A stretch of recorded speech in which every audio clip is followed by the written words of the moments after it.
This is Weekend Indiana. I'm Ray Steele. Of course, much of the news dominated by the events in France over the past week.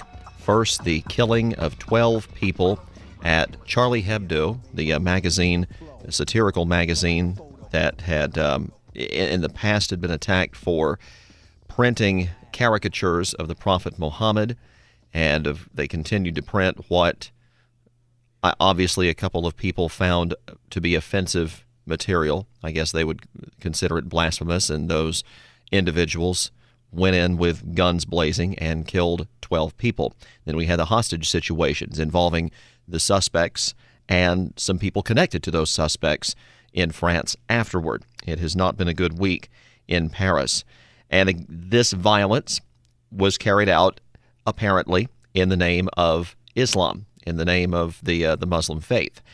And any time that happens, I like to have this gentleman on because he's been on many times simply to say that, contrary to what, frankly, you might believe, what some people believe, you cannot equate Islam with terrorism. They are not one and the same.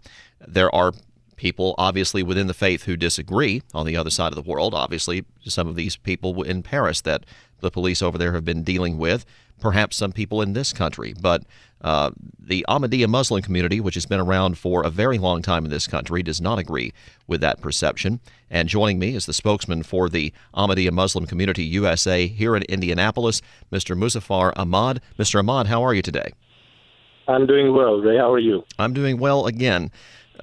It seems like every time we talk, it is after some sort of event, some sort of tragedy, an atrocity that someone has committed in the name of Islam. And there have been many tragedies down through history committed in the name of one religion or another.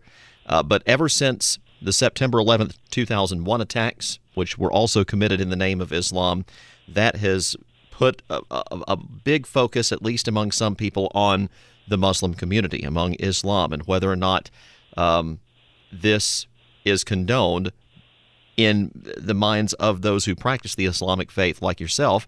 And as you have said numerous times, it isn't. And here you are again having to say this is not the Islam that you practice. It's not the Islam that the Ahmadiyya community practices.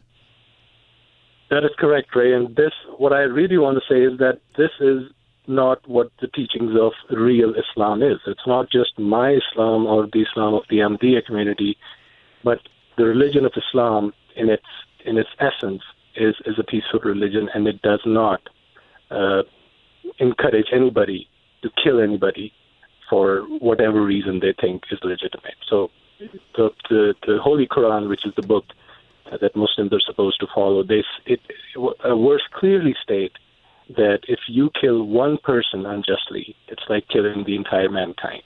And if you save one life, it is like saving the entire mankind. So Islam, and as a Muslim, it's my duty to honor life and to value the sanctity of life. And whatever happened in France is in no way, shape, or form can be justified by any Muslim, that just because this magazine was making fun of Prophet Muhammad and other religious figures, including Jesus and other religious entities, it does not justify physically harming anyone. Our belief is that a blasphemy against a religious entity is not something that human beings are supposed to defend. We consider that as a crime against God, and only God can deal with it. No human being is supposed to harm or take any action.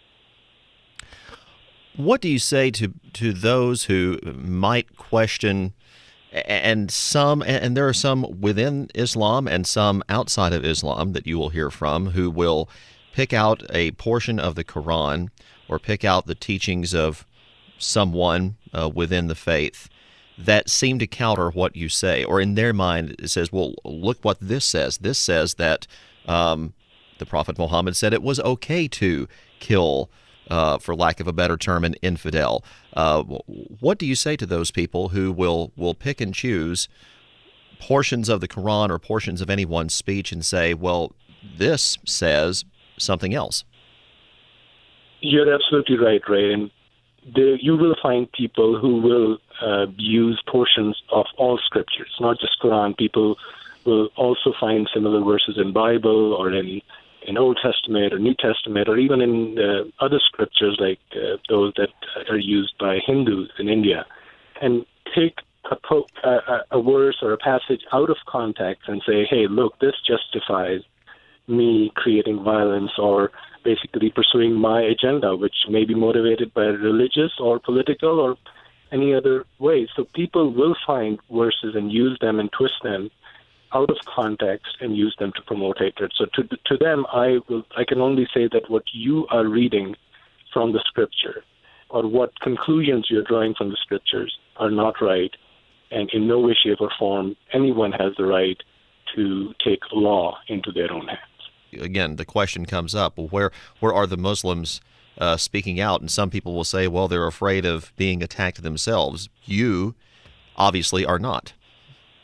Absolutely not. In fact, I think that it motivates me. It just gives me a sense of urgency and sense of importance of this kind of work that we do. When you lose somebody close to you just for the sake of their faith, then it makes you question your faith. Are you really following a faith that's worth dying for? Is it really something positive that we can do for the world? And it motivates me to get on the radio and TV and take time out of my daily schedule and my work and to come and talk about these things and say, you know what, it is important. And it is important to tell people that it is not the religion of Islam or the Prophet of Islam that should be thought of when you hear these events, and we are willing to take some risks in promoting this message of peace. Muzaffar Ahmad is with the Ahmadiyya Muslim Community USA here in Indianapolis.